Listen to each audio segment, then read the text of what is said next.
The game of paintball is a cross between tag, hide and seek, and capture the flag.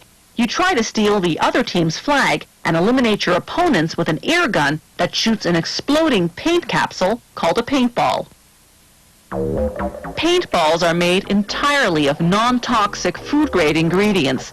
To make it a hollow shell, they first pour water into a giant heated mixing bowl. They add a sweetener and a secret combination of food ingredients the company won't divulge. Then, finally, the key ingredient that gives the shell its shape: gelatin, the kind used to make gummy bears. They melt and mix everything for a half an hour.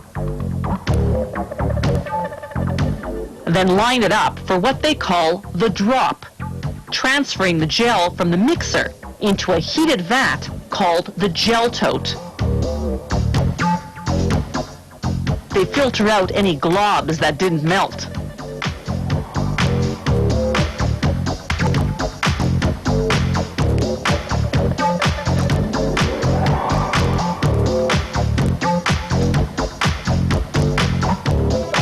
Once the gel is securely in the tote, they lower in a giant blender.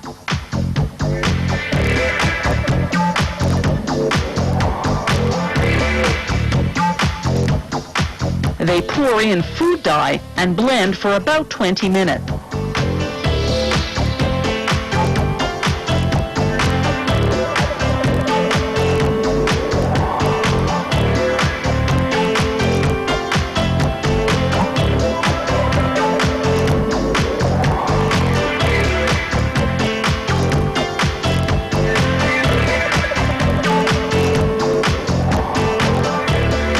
Elsewhere in the factory, they use the same method to dye what's called the fill, the paint that goes inside the shell of the paintball.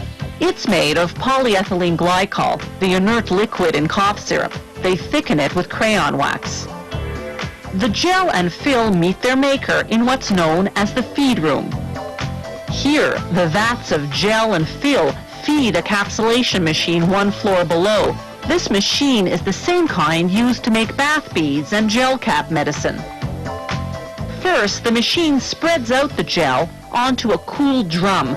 This creates a continuous thin sheet of gel called a gel ribbon. This cooling cures the gelatin to the point where it can now be molded into the hollow shell of the ball.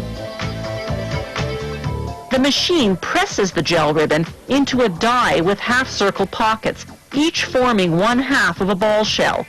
The machine does the next 3 steps in one shot. It aligns the 2 half shells together to form a hollow ball, injects the fill, then seals the 2 half shells together.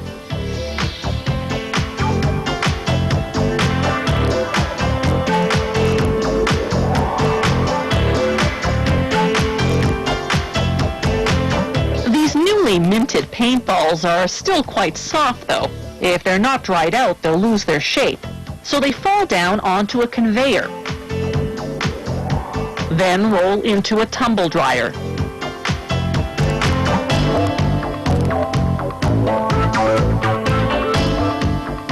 From here, they'll go onto a bakery-style rack until they dry out completely. To make dual-colored paintballs, they use the exact same process, but feed 2 colors of gel ribbon into the capsulation machine, 1 color for each half of the shell.